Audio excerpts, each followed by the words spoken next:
Hello and welcome to BYJU'S Exam Prep IAS. Let's begin today's session of the comprehensive news analysis with the first article that focuses on the perils of nuclear energy.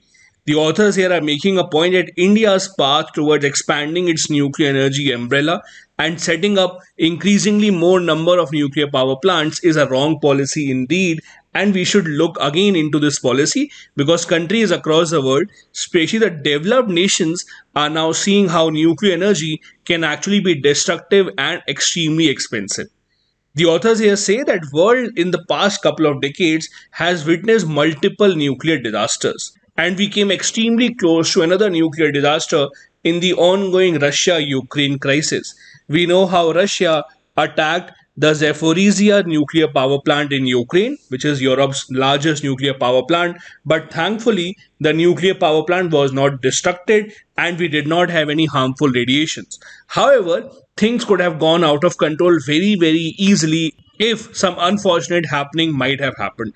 That is why the authors and the experts around the world are of the view that the governments together should look into whether is it even worth it to have so many nuclear power plants. The most recent disaster of nuclear energy was seen at the Fukushima nuclear power plant in Japan in 2011, which was after the country suffered an earthquake and a tsunami. Now, it is said that Japan's expense of ensuring that there is no nuclear radiation remaining in the country after the Fukushima power plant destruction was something close to $600 billion. This is how expensive a nuclear cleanup can be just to ensure that its negative aspects are curtailed. In the light of this aspect, it is important for us to have a second look on our policy. India, on the other hand, unfortunately, seems to be going on a different path altogether. Just in December 2021, the Government of India made a statement in the Parliament, according to which the government is planning to build 10 indigenous reactors in the fleet mode and has also given an in principle approval for 28 additional reactors, which includes 24 which will be imported from France, US, and Russia.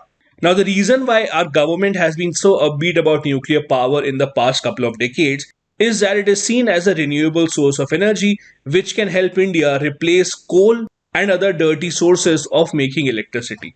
However, the authors here are trying to prove that nuclear power is neither economical nor is it an alternative to our climate goals, and they are giving a lot of examples and numbers in this particular article to prove that. The authors here start by taking an example of the US. In America's South Carolina, the US government recently had to abandon their plan of setting up a nuclear power plant after already having spent $9 billion because the cost was just increasing after every single year. And that is why the US government finally decided to let go of that project completely. Not just this, renewable energy technologies such as solar, wind, etc. have become much more cheaper in the last decade or so. For instance, the cost of electricity that is produced from photovoltaic cells and wind turbines in the US declined by 90% and 72% respectively just in the last decade or so. So much so that the International Energy Agency said that solar energy will be the new king of electricity. Now, this is all the more relevant for India because India is one of those nations that is bestowed with a large amount of sunlight almost throughout the year, and solar energy thus can be a savior for India in place of nuclear energy as per the authors. Now, globally, especially after these disasters, the countries are awakening to the fact that nuclear energy might not be worth the risk. That is why there is a trend that nuclear power plants and their expansion has been put on halt. In 1996, while 17.5% of the world's electricity was coming from nuclear power plants, in 2020 it has declined to about 10% only. Now, the interesting trend is while the developed nations are cutting down their nuclear power plants and nuclear energy generation prospects, developing nations such as India, Bangladesh, Turkey, etc., are actually adopting nuclear power because they see this as a way forward. But because the developed nations that have most of the technology and equipment of setting up nuclear power plants are not really transferring that technology to the developing nations at a fast pace, even the targets set by nations such as India have not been fulfilled. Like in 2008, the Atomic Energy Commission in India projected that India would have an installed capacity of 650 gigawatts of nuclear power by 2050. and by 2020 we will have at least 35 gigawatt of installed capacity. However, at present, the installed capacity has not even reached 7 gigawatts. So it is much lower as compared to what we were aiming for. One of the reasons behind this was that the civil nuclear deal that India signed with the US, that was thought to be a game changer under the Manmohan Singh government, has not really resulted in any sharing of technology or equipment, even though about a decade has passed. We expected that India would import multiple light water reactors from the US under this deal, but that has not happened on the ground. Not even a single new power plant has been set up even after 13 years of this deal. Now, even if you look at the statement that the government made in the parliament just now, you would realize that the government has not done its planning completely as per the authors. The statement said that we will be importing 24 foreign reactors. Now, out of these 24, 6 reactors are water energetic reactors. Now, this is the same kind of reactor that we already have set up in Kudamkulam in Tamil Nadu that has been facing multiple issues. Similarly, we would be importing 12 reactors from US. Out of these 12, 6 are the same reactors which the US itself was forced to shut down in South Carolina because of increasing cost. Now come to France. From France, we are importing the EPR design nuclear power plant. This same EPR design, the French government has not been able to complete in its own country. So how can they export this technology to India when they have not even proven it in their own country? The only EPR plant that France has successfully completed in their own country has costed 12.4 billion euros, which is 4 times the cost that they had actually estimated. So none of these foreign orders that we are trying to fulfill have been successful in their own country. That again begs the question, why are we going ahead with such an order and such planning? Even in India, the nuclear power that is being generated is at an extremely high cost. The authors say that we had earlier estimated that nuclear power being produced in India would cost about 15 rupees per unit. But now, with increasing costs as is seen in every country, the final cost of nuclear power generation might be even higher than this. And now compare this with wind or solar energy. Wind power costs about 2.14 rupees per unit. Solar wind combination is costing 2.34 per unit. And if you include the storage charges, even then it would just be about 4.3 rupees per unit, still much lower than the cost of nuclear power plant. And then there are the security concerns which have still not been met. In fact, in India, whenever a nuclear power plant is set up, the companies that set up these power plants emphasize on the fact that they don't want to be liable for any consequences of any accidents. For example, when a company is setting up a nuclear power plant in India, they want to sign an agreement saying that if something wrong happens in this nuclear power plant and people get killed or someone gets injured, then we should not be asked to pay money to those people. We should not be asked to compensate those people. And that is the only condition that the companies will come to India and they will set up a power plant. Now, this begs the question that if the companies themselves are not confident about their technology, if they themselves are saying that no, if something happens, we will not compensate the people, how is it that the government of India can be confident about the same technology if the manufacturer itself is not really ready to back it up? These questions combined tell us that it might not be a great decision to go ahead with nuclear power plant expansion in India as per the authors. Now let's look at some other related aspects of nuclear power production in India, some of the other drawbacks that we have that have not been mentioned in this particular article to give you a more holistic view of this entire issue. Now, one key aspect of nuclear power generation, which sets it apart from many other sources of making power, is that it is emission free. There is no greenhouse gas, there is no air pollution, nothing of that sort is required. Not just this, as per a US government study, for a 100 megawatt nuclear power plant, you require 360 times less land as compared to a wind farm or a 75 times less land that you require for solar plant for producing the same kind of energy.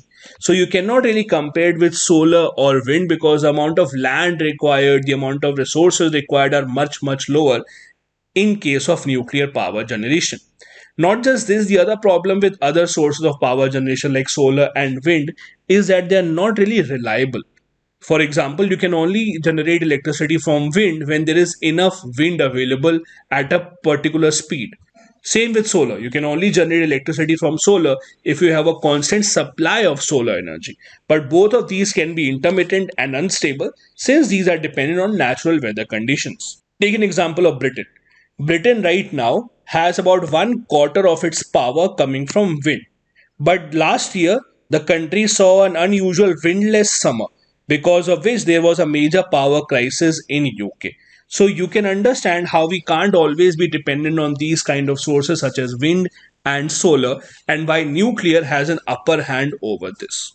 Not just this, setting up solar and wind projects can also have an ecological damage. Since when setting up these power plants, you would require to clear a certain bit of area, that means you are now damaging nature and you are interfering with the natural vegetation or the natural landscape of the space. Because nuclear power plants require much lesser size of land, that would not really be an issue with them. In US, for example, over 5 lakh birds are being killed every year because they collide with the wind turbines that are operational there. So this is the other side of this nuclear debate. Yes, there are a lot of points that we have to consider before taking a decision about setting up nuclear power plants in India, but there is a reason why the government is still trying to go ahead with it. The other reasons that the article did not mention include the lack of public funding that we have, especially when it comes to setting up of nuclear power plant. Then even the companies that are leaders in this field, that is Toshiba, Westinghouse, Areva, they also are suffering from lack of money because their major customers, that is the developed nations like Germany, Japan, US, etc., are all cutting down on their nuclear power operations. So now they don't have a lot of cash and profit remaining to expand to other developing nations. That is why they also are looking forward to setting up new power plants in developing nations so that their business can also come back to power.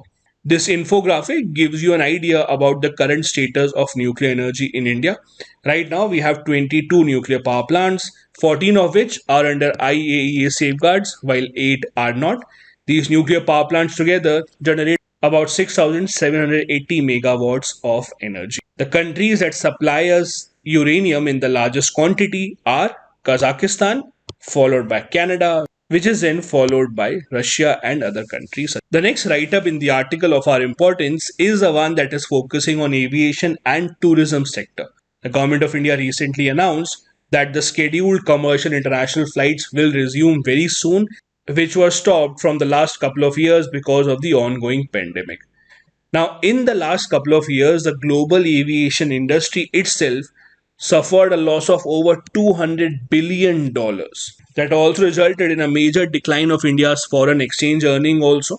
India's foreign exchange earning from the tourists specifically that used to come from abroad was cut down by three-fourths as compared to the previous year. Another impact was the crores of jobs that were lost in this particular sector. Now, at a time when we are trying to open up all these scheduled international flights, the challenges that we are facing are manifold. The first biggest challenge is the soaring oil prices. In the international crude market, oil prices are at a highest level in the last 13 to 14 years, and that is why the aviation turbine fuel has also jumped by about 60% year on year, meaning that the operational costs of the airlines are increasing. That is why they would also have to push on this price difference in the final ticket prices. That might be a detrimental to the people who are now trying to book their travel tickets. Fuel costs make up about one-fifth of the airline's operating expenditure. And because these are increasing at such a fast pace, they would have to cut down on the other expenses. Combine the issue of the rising oil prices with concerns about COVID-19 still existing in some parts of the world.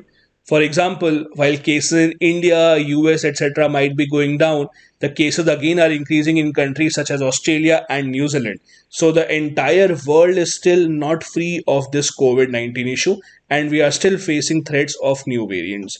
Many countries have also put strict regulations. In fact, even within the country, in some states, you would see that you might be asked to carry a COVID-19 vaccination certificate, or you might be asked to get a COVID test done before arriving.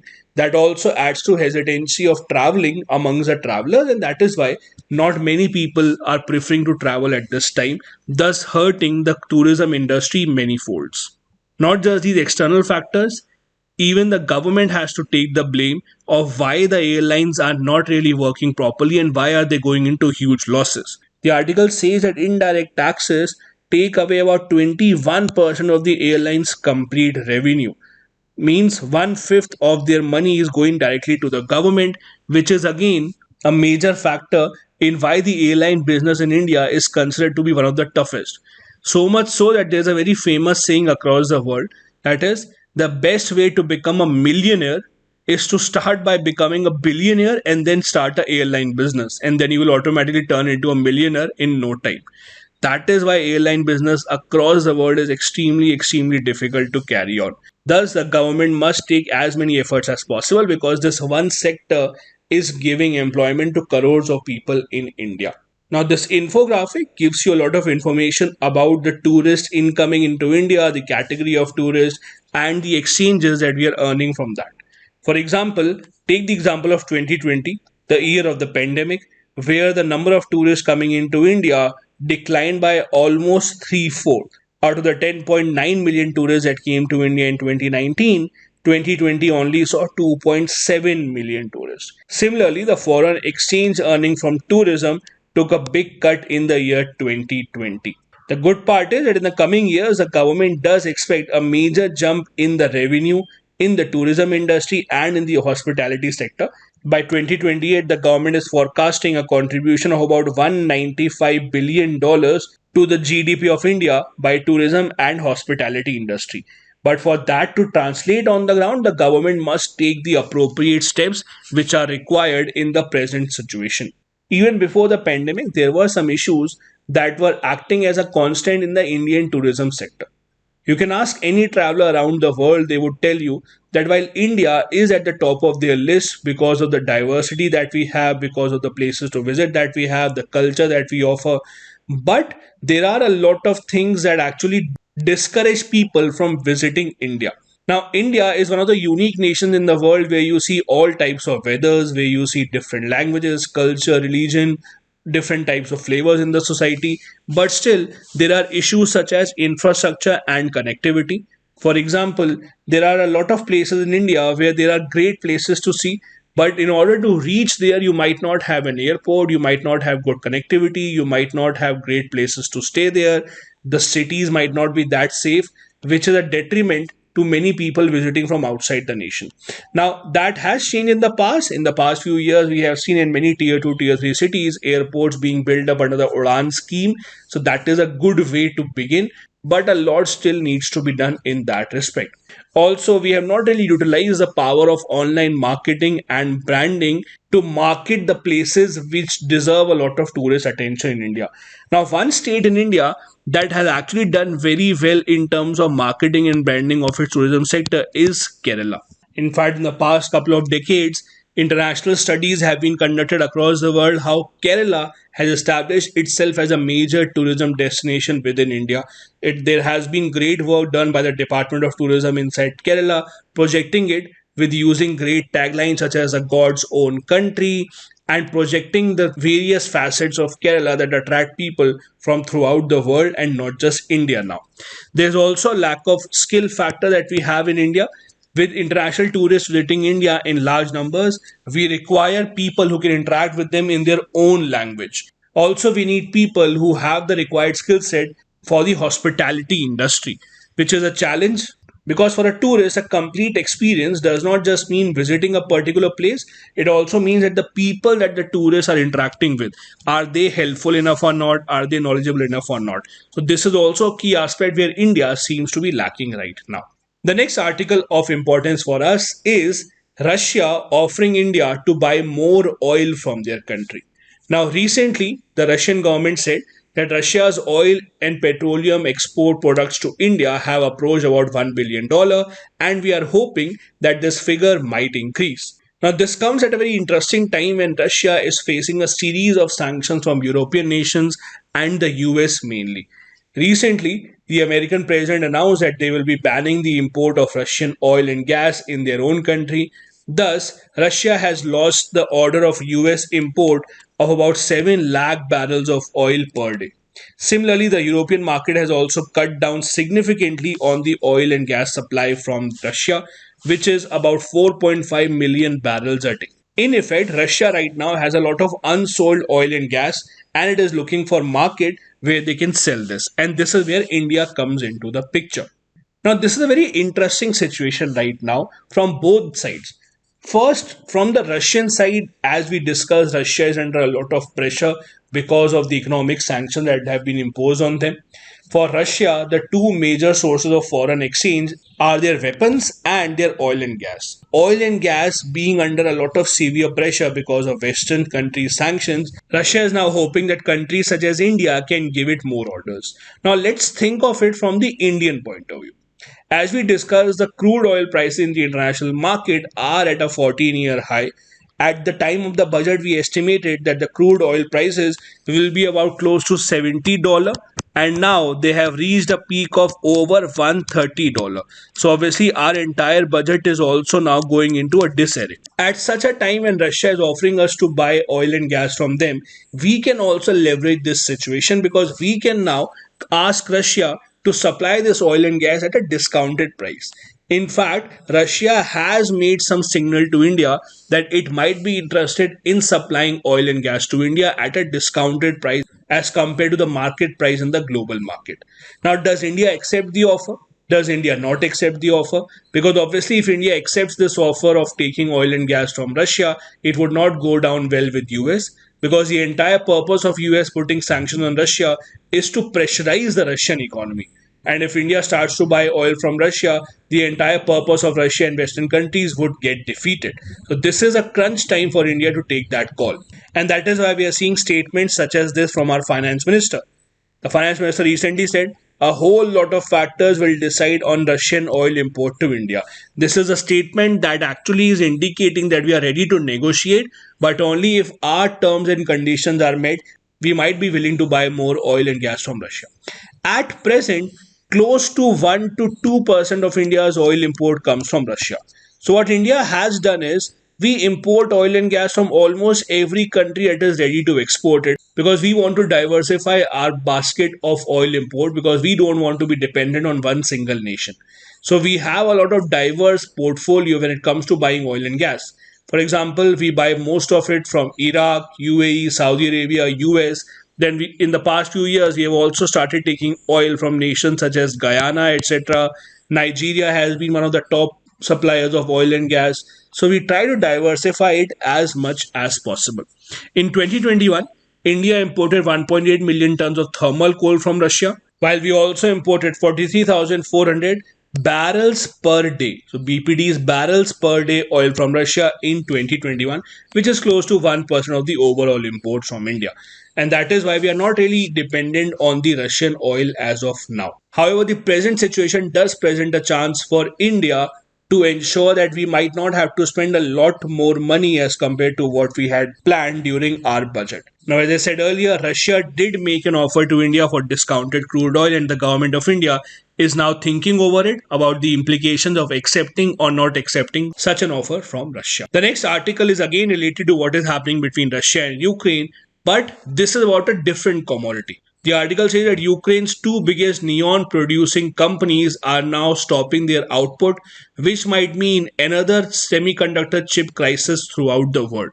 Now, Ukraine is a large producer of neon. Neon is a gas that is increasingly used for making semiconductor chips. In fact, so much so that 45 to 54% of the world's production of neon gas, which is critical for these chips, comes from only these two. The names are InGas and Cryoin. Both the firms now had to shut down their operation because of the ongoing attacks from Russia, which has sent the semiconductor market worldwide into a tizzy once again, which was anyways under a lot of pressure since the pandemic had started. The semiconductor chips are already in a short supply. There is a long waiting for a lot of products, including cars. For example, in India, if you're buying an average car, there is an average wait time of 6 to 8 months. In some cases, it might also go up to 1 year after you place an order for the car just because there is such a shortage of semiconductor chips across the world right now.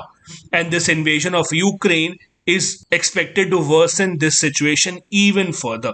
Rain Gas Company used to supply the neon gas for semiconductor chips in Taiwan, Korea, China, US, and Germany, and now has shut down its operations. These countries now would have to look out for an alternative source for this raw material. Now, while this article is focusing solely on Ukraine, let us take a step back and focus on Russia and Ukraine, because Russia also is a key producer of a lot of rare metals that are required in the semiconductor industry. So while Ukraine supplies the specialty gases that are required for this industry, Russia is a main supplier of many of these rare metals, which together are used in making a lot of gadgets, be it mobile phones, laptops, cameras, video gaming consoles, etc. Apart from neon, helium is also another gas that is critical for the production of these chips, and thus Russia and Ukraine are a very important part of the global supply chain. We saw this in 2014 also. When Russia invaded and annexed Crimea from Ukraine in 2014, the global chip prices went up by about 10 times because of this annexation that happened. Russia, along with South Africa, is one of the largest producers of palladium.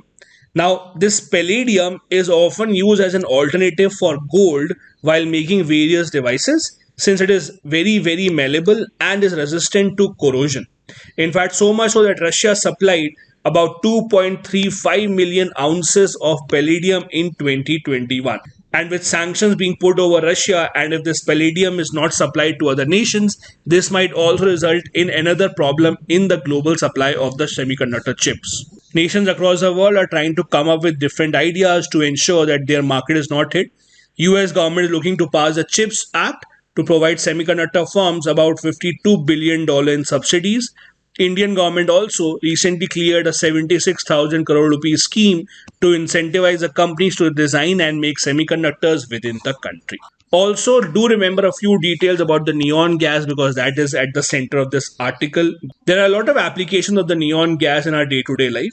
The reddish orange colored neon lights are used in making advertising signs. They are also utilized in making other types of lights as well, since they generate different types of colors. Neon is also used in lightning arresters, high voltage indicators, television tubes, etc. The electronic industry uses neon as a single gas or as a mixture with other gases for a lot of other applications. A mixture of helium and neon is also used for respiration by marine divers in the sea, since helium is less soluble in the blood as compared to nitrogen at very high pressure. These are the articles we wanted to discuss from the Hindu newspaper today. Now, a couple of practice questions. Number 1. Discuss the reasons given by some experts against the idea of expanding nuclear power generation in India. How do these cons measure against the pros of nuclear energy? Second, elaborate tourism sector's potential of being a mass job producer in India. What are some of the roadblocks being faced by this sector? Both the questions have to be answered within 250 words each. Thank you so much for watching the video.